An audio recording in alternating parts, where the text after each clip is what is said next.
देखिए स्टूडेंट्स, देखो हमारी जो एक्सरसाइज चल रही थी 3.3, इसके हमारा पहला क्वेश्चन हो गया था और जिसमें हम हमारा कौन सा मेथड पढ़ रहे थे, प्रतिस्थापन विधि। देखो हम जो हमारी विधि पढ़ रहे हैं वो है प्रतिस्थापन। अब इस प्रतिस्थापन विधि या सब्स्टिट्यूशन मेथड, इस प्रतिस्थापन विधि से हमें क्या करना था कि रैखिक समीकरणों के हल ज्ञात करने थे। अब देखो हमारा दूसरा क्वेश्चन है, इसमें देखो हमारे पास दो रैखिक समीकरण ये दे रखे हैं। दूसरा क्वेश्चन है कि जिसमें पहली रैखिक समीकरण है 2x + 3y = 11, ये तो हमारी समीकरण नंबर 1 है। और दूसरी समीकरण दे रखी है 2x - 4y = -24, ये आपकी समीकरण नंबर 2 है। तो देखो को हल कीजिए और इससे m का मान ज्ञात करना है।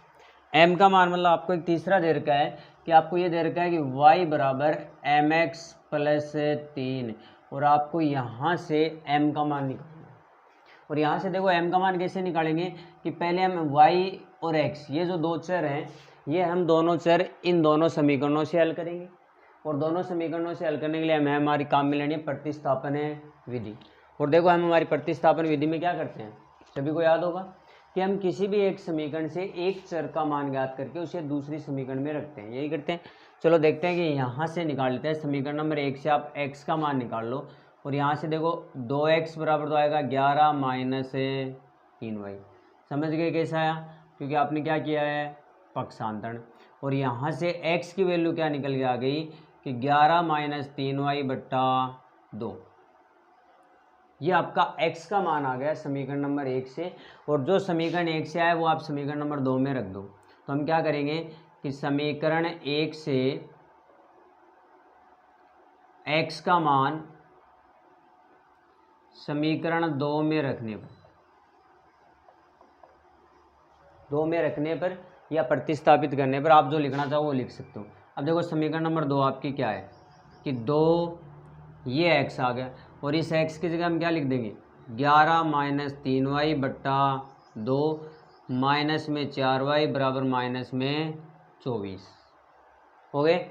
और यहाँ से देखो आपका मान क्या आ जाएगा कि 2 से 2 कैंसिल आउट हो गया, तो ये तो हो गया 11 - 3y, आगे माइनस में 4y = -24। और यहाँ से देखो 11 का पक्षांतरण कर सकते हो और इन दोनों देखो दोनों ही माइनस के हैं, तो माइनस के तो आपके आसानी से जुड़ जाएंगी। और माइनस में 7y बराबर माइनस में तो 24 और 11 का पक्षांतरण करते वो भी किस में चला गया, माइनस में। तो यहाँ पर आप लिखोगे पक्षांतरण करने पर। और यहाँ से देखो आपका -7y बराबर आ गए -35 और यहाँ से y का मान क्या आ गया कि -35 बट्टा -7 और y का मान कितना आ गया 5। और ये जो आपका y का मान आया है ये आप चाहो तो समीकरण नंबर 1 में रख दो या 2 में रख सकते हो, आपकी मर्जी आप कहाँ रख रहे हो। कि जैसे मैं मान लो कि ये समीकरण नंबर 1 में रख दें, तो हम क्या करेंगे कि y का मान समीकरण 1 में रखने पर, और समीकरण 1 में रखेंगे तो देखो आपका क्या मान आएगा कि 2x + 3 गुणा y की जगह 5 बराबर आपके हैं 11। और यहाँ से आपका 2x, इसको गुणा करके उधर पक्षांतरित कर दो तो 11 - 15 और यहाँ पर हमने क्या किया है पक्षांतरण। और यहाँ से 2x बराबर आ गए -4 और x बराबर आ गया -4/2, तो आपकी x की वैल्यू निकल के आ गई -2। तो देखो ये रही हमारी y की वैल्यू, ये x का मान आ गया। जो हमारे पास जो चर थे x और y दोनों का मान आ गया। और ये मान आप यहाँ पर रख दोगे इस वाले में। देखो यहाँ से हमारा m का मान निकालना है, तो y का मान तो कितना आया था 5 बराबर m गुणा x का मान -2 + 3। और यहाँ से देखो क्या मान आया आपका कि 5 बराबर ये -2m + में 3, पक्षांतरण कर लो तो 2m इधर आते ही प्लस के और उधर पहले से 3 और 5 उधर जाते ही माइनस के। और यहाँ पर आप क्या कर दोगे, समझ गए ना, इसका पक्षांतरण इधर कर दिया, 5 का इधर कर दिया। तो यहाँ से देखो आपका m का मान आ गया -2/2, मतलब m का मान कितना आया -1। तो हमें जो दोनों रैखिक समीकरणें दे रखी थी हमने उन्हें हल किया और हल करने के बाद में जो हमारे पास मान आ रहा है तो m का मान आ गया -1। ये था आपका दूसरा क्वेश्चन हमारी एक्सरसाइज 3.3 का। नोट हो गया होगा। चलो हम हमारी प्रतिस्थापन विधि ही पढ़ रहे हैं, सब्स्टिट्यूशन मेथड। अब इसमें हमारा जो आगे का तीसरा क्वेश्चन है, इसमें आपको पहले समीकरणें बनानी है और बनाने के बाद में हमें इन्हें प्रतिस्थापन विधि से हल ज्ञात करना है। सभी को समझ में तो आ रहा है कि हाँ, देखो कि दो संख्याओं का अंतर 26 है। दो संख्याओं का अंतर कितना है? 26। और एक संख्या दूसरी की 3 गुनी है। एक संख्या दूसरी की 3 गुनी है। देखो दो संख्याएं दे रखी हैं, तो दो संख्या दे रखी तो आप दोनों को मान लो कि जैसे हम मान लें कि माना पहली संख्या को x मान लो और दूसरी संख्या को क्या मान लें? y। हो गया। तो यहाँ से देखो कि दोनों संख्याओं का अंतर 26 है, तो दोनों संख्याओं का अंतर 26 मतलब अंतर का मतलब आप समझ गए कि घटाने पर 26 आ जाए, तो आपके यहाँ से पहली समीकरण बन गई कि x माइनस वाई बराबर कितना है? 26। ये आपकी फर्स्ट इक्वेशन बन गई। क्यों? क्योंकि हम यहाँ पर ये मान के चलते हैं कि ये जो x वाला है ये आपकी क्या है? बड़ी संख्या। क्या ये? बड़ी। दूसरा है एक संख्या दूसरी की 3 गुनी है, तो अब जो बड़ी होगी वही 3 गुनी होगी, तो x बराबर दूसरी संख्या y और y की 3 गुनी मतलब हो गई 3y। ये आपकी समीकरण नंबर है 2। हो गए। और यहाँ से तो देखो आपको मान निकालने की जरूरत ही नहीं है। क्यों? क्योंकि देखो यहाँ पर तो x की वैल्यू पहले ही निकाल रखी, तो आप सीधा ही रख दो कि समीकरण 2 से x का मान समीकरण 1 में रखने पर, और आप जैसे यहाँ पर रखोगे तो देखो क्या मान आता है कि x की जगह तो रख दिया 3y, माइनस में y बराबर है 26, और यहाँ से आपकी 2y बराबर आ गए 26, और y बराबर कितने आ गए? 26/2, मतलब y का मान कितना आ गया? 13। और ये जो y का मान आया ये आप समीकरण नंबर 2 में रख दो, तो देखो कि y का मान समीकरण 2 में रखने पर, और जैसे आप y का मान समीकरण 2 में रखोगे तो यहाँ पर x का मान देखो क्या आएगा कि 3 गुणा y की जगह कितने आ जाएंगे? 13। तो x का मान कितना आ गया? 39। ये लो, ये आपकी दोनों संख्याएं आ गई। बड़ी संख्या 39 और छोटी संख्या 13। तो नोट कर लिया होगा। अब देखो आगे के क्वेश्चंस।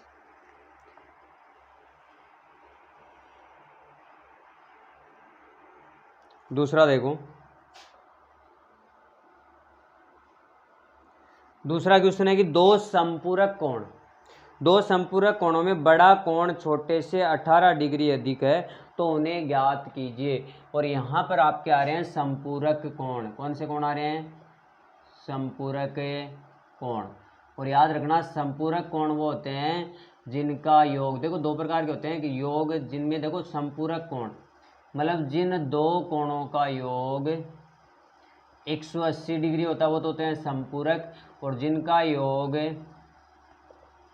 90 डिग्री होता है वो होते हैं पूरक। ये बात याद रखना कि जिन दो कोणों का योग 180 डिग्री होता है वो तो होते हैं संपूरक, और जिनका योग 90 डिग्री होता है वो होते हैं आपके पूरक। अब देखो क्या बोल रहा है कि दो संपूरक कोणों में बड़ा कोण छोटे से 18 डिग्री अधिक है। अब जब संपूरक की बात आ गई तो दो कोण आएंगे, तो आप दोनों को मान लो। कैसे मान लें? कि हम ये मान लें कि माना बड़ा कोण, इसको तो क्या मान लें? x डिग्री, और जो आपका छोटा कोण है उसको आप मान लो y डिग्री। और यहाँ से देखो हमारी समीकरण क्या बनेगी? सबसे पहले तो हमने अभी भी पढ़ा है कि संपूरक कोणों का योग होता है 180 डिग्री, मतलब अगर इन दोनों को जोड़ दें तो जोड़ने पर आने चाहिए आपके 180 डिग्री, और ये आपकी इक्वेशन नंबर है फर्स्ट। दूसरी हमारी क्वेश्चन से बन जाएगी कि बड़ा कोण छोटे से 18 अधिक है, और इनमें बड़ा कोण है x और वो छोटे से 18 अधिक है मतलब छोटा y, और इससे भी 18 अधिक मतलब इसमें 18 जोड़ने पर आना चाहिए। ये आपकी समीकरण नंबर आ गई 2। और देखो यहाँ पर तो x का मान पहले ही निकाला हुआ, ये x का मान यहाँ ला करके रख दो। देखो तो हम यहाँ पर वही कि समीकरण 2 से x का मान समीकरण 1 में रखने पर, और रखो, देखो क्या मान आता है यहाँ से कि x की जगह ये वाली वैल्यू हम यहाँ पर प्रतिस्थापित करेंगे कि y + 18 + y बराबर 180, और इसे सरल करो, देखो क्या मान आता है कि y और y 2y और 18 का पक्षांतन कर दो तो 180 माइनस है 18, और यहाँ पर वही लिखेंगे पक्षांतन करने पर, और यहाँ से 2y बराबर कितना आ गया, 18 माइनस करो 180 में से, वेरी गुड, कितने आ गए 162, और यहाँ से y का मान क्या आ गया 162/2, मतलब y का मान आ गया 81 डिग्री, और y 81 डिग्री आएगा तो x कितना आएगा, तो वो हम y का मान यहाँ पर रख देंगे कि y का मान समीकरण 2 में रखने पर, और रख दो यहाँ पर, देखो x का मान क्या आता है कि x बराबर y का मान आया 81 + 18, तो x का मान आ गया 99 डिग्री। ये लो आपके दोनों कोण इजी हैं, अगर आप एक बार समीकरण बना लोगे तो फिर आप आसानी से हल कर लोगे, ठीक है।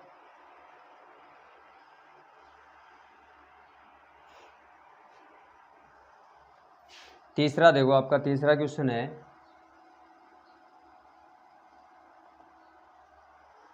कि एक क्रिकेट टीम के कोच ने 7 बल्ले और 6 गेंदे 3800 रुपये में खरीदी हैं। बाद में उसने 3 बल्ले और 5 गेंदे इतने रुपए में खरीदी हैं, तो प्रत्येक बल्ले और प्रत्येक गेंद का मूल्य ज्ञात कीजिए। और बल्ले और गेंद वाला क्वेश्चन तो हम पहले भी कर चुके हैं, हमारी 3.1 जो हमारी एक्सरसाइज थी 3.1 उसमें भी आया है। चलो फिर भी आपको बता देते हैं कि हम सबसे पहले यही मान लेंगे कि माना एक बल्ले का मूल्य, और एक बल्ले का मूल्य मान लो x रुपये, उसी प्रकार एक गेंद का मूल्य मान लो y रुपये, हो गए। और अब जैसे जैसे कहा वैसे वैसे आपकी समीकरणें बन जाएंगी। देखो प्रश्नानुसार आपकी कैसी समीकरणें बनेंगी, क्या क्या बोल रखा है।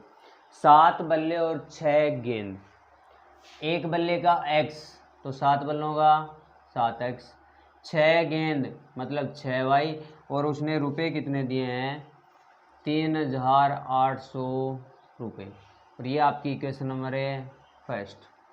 दूसरा 3 बल्ले और 5 गेंद, 3 बल्ले मतलब एक बल्ले का x तो 3 का 3x, 5 गेंद मतलब 5 है y, और उसने रुपए कितने दिए हैं 1750 रुपये। ये आपकी समीकरण नंबर है 2। दोनों समीकरणें बन गई। अब दोनों को देखो प्रतिस्थापन विधि से हल कर लेते हैं। तो निकालो किसी भी एक समीकरण से x का मान, किसे निकालें, दूसरी से, चलो निकाल लेते हैं। देखो यहाँ से आप x या y किसी की भी वैल्यू निकाल सकते हो। जैसे मैं x की निकाल रहा हूँ कि 3x बराबर हो गए 1750, 5y का पक्षांतरण किया तो चले गए माइनस में, इधर प्लस में तो उधर जाते हैं माइनस में। और यहाँ से देखो आपका 3x या x बराबर आ गया 1750 माइनस में 5y बट्टा 3, और ये x का मान ला करके ऐसा वैसा समीकरण नंबर 1 में रख दो। तो हम यहाँ पर क्या करेंगे कि x का मान समीकरण 1 में रखने पर, और रखो यहाँ पर x का मान, देखो क्या आता है कि 7, और x की जगह आ जाएंगे 1750 माइनस में 5y बट्टा 3 प्लस में 6y बराबर 3800। और आपको कहा था ना कि ऐसी ऐसी समीकरण आ जाए, देखो आप पहले इनके लघुत्तम लोगे, फिर क्रॉस मल्टीप्लाई वज्र गुणा करोगे, उससे तो बेटर है उसी को ही हटा दो सीधा। और यहाँ पर देखो बट्टा में कितना है 3, तो इस वाली समीकरण को 3 से गुणा कर दो। आप सीधा ही कर दो कि समीकरण को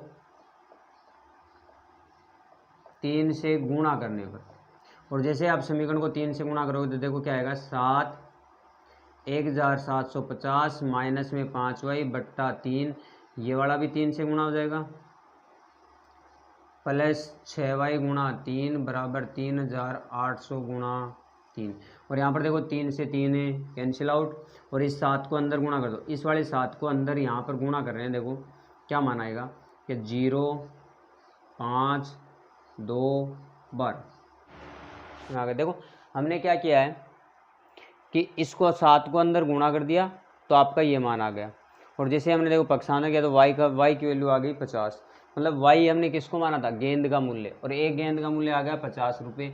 अब निकाल दो एक बल्ले का, तो यही आप y का मान कहाँ रख दें, समीकरण 2 में रख दें। तो y का मान समीकरण 2 में रखने पर, और देखो रखने पर क्या आता है आपका, हल करो तो यहाँ पर देखो हमने पहले ही पक्षांतरण करके लिख रखा है, तो आप सीधा यहीं पर लिख दो कि x बराबर आएगा 1750 माइनस 5 गुणा 50 बट्टा 3। तो x का मान आ गया 1750 माइनस 150 बट्टा 3, मतलब x का मान आ गया 1600 बट्टा, देखो माइनस करो तो कितने आ गए 50 को 5 से गुणा करो, देखो क्या मान आता है कि 1750 माइनस 50 को इससे गुणा किया तो 250 बट्टा 3। तो x का मान आ गया 1500 बट्टा 3, मतलब x की वैल्यू आ गई 5 3 15, कितने रुपए आएंगे एक बल्ले के, 500 रुपये। ठीक है, ये हमारा क्वेश्चन था। अब देखो आगे,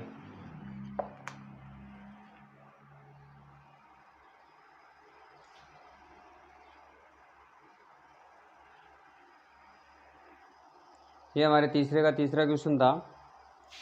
अब देखो तीसरे का चौथा क्वेश्चन। चौथा क्वेश्चन है कि एक नगर में एक टैक्सी के भाड़े में नियत भाड़े के अतिरिक्त चली गई दूरी पर भाड़ा सम्मिलित किया जाता है। 10 किलोमीटर की दूरी के लिए भाड़ा 105 और 15 किलोमीटर के लिए 155 रुपये। अगर 25 किलोमीटर जाना है तो कितना भाड़ा देना पड़ेगा। देखो एक तो नियत भाड़े का मतलब हो गया कि अगर आप टैक्सी आपने बुक कर ली तो आपको जितना उसका किराया वो तो देना ही देना है, और बाकी का किराया इस बात पर डिपेंड करता है कि आप कितने किलोमीटर जा रहे हो। तो हम दोनों को मान लेंगे, और क्या मानेंगे कि माना टैक्सी का नियत भाड़ा तो मान लेते हैं x रुपये, और प्रति किलोमीटर भाड़ा उसको मान लेते हैं y रुपये। हो गया। तो अब हमारी समीकरण बनाएंगे कि 10 किलोमीटर के लिए 105 रुपये, कि वो पहले गया है 10 किलोमीटर तो उसे देने पड़े हैं 105 रुपये। तो वो हम कैसे करेंगे कि हमारा नियत भाड़ा आपका x तो लगेगा ही लगेगा, 1 किलोमीटर के y तो 10 किलोमीटर के 10y, और रुपये कितने लगेंगे 105। ये आपकी इक्वेशन नंबर फर्स्ट हो गई। इसके बाद में दूसरी इक्वेशन बना देंगे कि 15 किलोमीटर के लिए उसने रुपये दिए 155। तो x तो आपका नियत भाड़ा लगेगा ही लगेगा, 1 किलोमीटर का y तो 15 का हो गया 15y, और आपके रुपये कितने लगे 155। ये आपकी समीकरण नंबर है 2। और ये दोनों ज्ञात करने के बाद में आपको ये निकालना है कि 25 किलोमीटर के लिए कितने रुपये देने पड़ेंगे। तो पहले तो हम नियत भाड़ा और प्रति किलोमीटर भाड़ा निकालते हैं। देखो क्या मान आता आपका, यहाँ से देखो आप किसी भी समीकरण से x का मान निकालो, जिसमें यहाँ से निकाल लेता हूँ कि x बराबर आ गया 105 माइनस 10y, और ये समीकरण 1 से x का मान 2 में रख देंगे। समीकरण 1 से x का मान समीकरण 2 में रखने पर, और रखो उसमें देखो क्या मान आता है कि हम x की जगह तो लिख देंगे 105 माइनस 10y प्लस में 15y बराबर 155, और यहाँ से देखो इन दोनों को आप माइनस करोगे तो ये तो आ गए 5y, और 105 को उधर ले जाते वो किस में चले गए माइनस में, और यहाँ पर लिखेंगे पक्षांतरण करने पर। और यहाँ से देखो आपका मान कितना आएगा कि 5y बराबर ये कितने आ गए 50, और y बराबर आ गए 50 बट्टे 5, मतलब y का मान आ गया 10। और हमने y किसको माना था, y माना था प्रति किलोमीटर, मतलब 1 किलोमीटर के भाई प्रति किलोमीटर के रुपए लगेंगे 10। और ये y का मान आप चाहो तो यहाँ रख दो, एक में रख दो, आपकी मर्जी है। जैसे y का मान समीकरण 2 में रखने पर, जैसे हम समीकरण 2 में रखेंगे तो देखो x प्लस 15 गुणा y का मान आया 10 बराबर 155, और यहाँ से x बराबर आ गया 155 माइनस 150, समझ गए, इनको मल्टीप्लाई करके उधर ले गए। तो यहाँ पर पक्षांतरण करने पर, और यहाँ से आपका x का मान आ गया 5। तो ये लो, आपका नियत भाड़ा और प्रति किलोमीटर भाड़ा आ गया, तो 25 किलोमीटर के लिए कितने देने पड़ेंगे, 5 नियत भाड़ा लगेगा ही लगेगा। 1 किलोमीटर के लगते हैं 10, तो 25 के कितने लगेंगे, तो गुणा 25, तो ये आ गया 5 + 250, तो आपके कितने रुपए लगेंगे, 255 रुपये। ये लो आपका क्वेश्चन हो गया, सभी के समझ में आ गया। चलो आगे देखो। इसके बाद में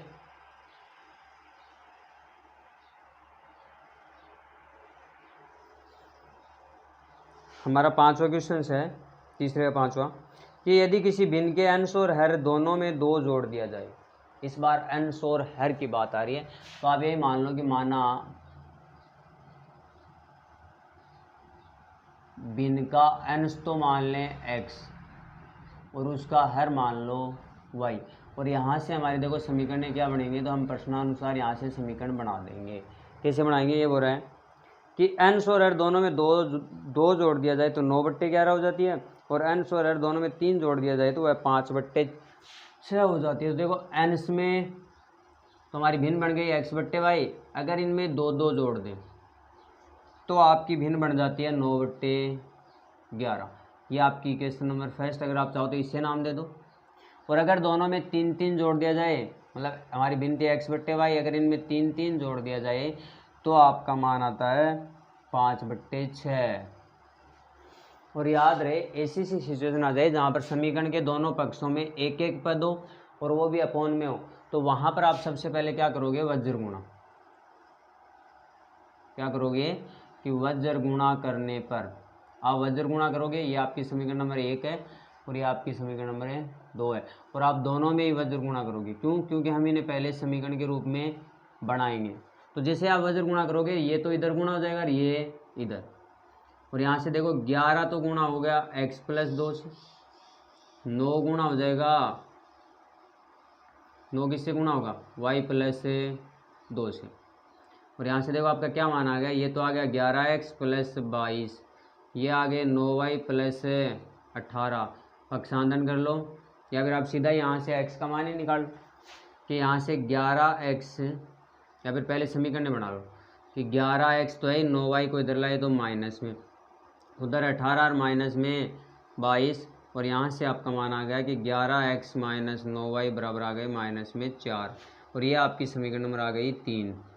उसी प्रकार यहाँ से भी मान निकाल दो कि 6 तो गुणा होगा x+3 से, और 5 गुणा हो जाएगा y+3 से, और यहाँ से देखो आपका मान क्या आ गया कि 6x + 18 बराबर 5y + 15 हो गए। और यहाँ से देखो मान क्या आ रहा है कि 6x - 5y बराबर आ गए 15 - 18, और यहाँ से 6x - 5y बराबर आ गए -3, और ये आपकी समीकरण नंबर बन गई 4। अब आप समीकरण नंबर 1 और ये 2 इनको हल नहीं करोगे, जबकि आप किन को हल करोगे, समीकरण नंबर 3 और 4 को हल करोगे, और वही हमारी प्रतिस्थापन विधि है। तो किसी भी एक समीकरण से x और y का मान ज्ञात कर लेना और वो मान दूसरी समीकरण में रख देना। फिर भी यदि आपको दिक्कत हो जाए तो आप पूछ लेना।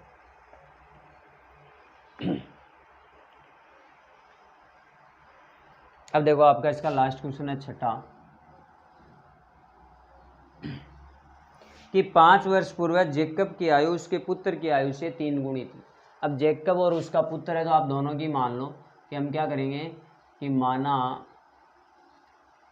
जैकब की वर्तमान आयु, एक बात हमेशा याद रखना कि हम जब भी किसी की आयु मानेंगे वो हमेशा वर्तमान ही मानेंगे, और वो मान ली x वर्ष। उसी प्रकार उसके पुत्र की आयु भी मान लो, पुत्र की वर्तमान है आयु और वो मान ली y वर्ष। अब आप अपनी समीकरण बना लो, और देखो आपकी समीकरण क्या आएंगी। पहले तो ये बोल रहा है कि 5 वर्ष बाद जैकब की आयु उसके पुत्र की आयु से 3 गुनी थी। तो 5 वर्ष बाद में जैकब की देखो वर्तमान में x है, तो 5 वर्ष बाद में कितनी हो जाएगी, x + 5, और उसके पुत्र की y + 5, और उसकी भी कितनी थी, 3 गुनी। तो ये तो रही हमारी पहली। और अगर हम इसे देखो थोड़ा सा सरल कर लें तो ये आ गया x + 5 बराबर आ गया 3y + 15, और पक्षांतरण कर लो तो x माइनस 3y बराबर 15 माइनस 5, यहाँ पर भी पक्षांतरण करने पर, और यहाँ से आ गई x माइनस 3y बराबर आ गए 10। ये तो आ गई आपकी इक्वेशन नंबर है फर्स्ट। दूसरा ये बोल रहा है 5 वर्ष पूर्व जेकब की आयु उसके पुत्र की आयु की 7 गुनी थी। 5 वर्ष पूर्व है, अब 5 वर्ष पूर्व है जेकब कितनी आयु का होगा है, तो इसमें से 5 माइनस कर देंगे पहले के, तो x माइनस 5 और उसका पुत्र हो जाएगा y माइनस 5, और उसकी भी कितनी गुणी थी 7 गुणी, तो इसे भी सरल कर लो। तो ये हो गया x माइनस 5 बराबर 7y माइनस 35। तो यहाँ से पक्षांतरण करोगे तो x माइनस 7y बराबर माइनस के 35 प्लस के 5, और वही पक्षांतरण करने पर इसका पक्षांतरण इधर कर दिया और इसका इधर कर दिया। तो यहाँ से देखो x माइनस 7y बराबर आ गए माइनस के 30, और ये आपकी बन गई समीकरण नंबर 2। देखो हमने अब तक प्रतिस्थापन विधि पढ़ी है, इसमें हमने समीकरणों को हल करना सिखाई है। ये वाले 2 क्वेश्चन आप पर क्यों छोड़े, क्या क्या आप इन दोनों को हल करो, जिससे आपको ये पता लगे कि हम प्रतिस्थापन विधि कैसे काम में लेते हैं। ठीक है, और यहाँ पर ये थी हमारी एक्सरसाइज 3.3, और हमारी जो आगे की एक्सरसाइज है 3.4 मतलब 3.4, ये हम हमारी आगे की क्लास में देखेंगे। और यदि फिर भी यदि आपको किसी क्वेश्चन में डाउट हो तो आप कमेंट बॉक्स में लिख सकते हैं।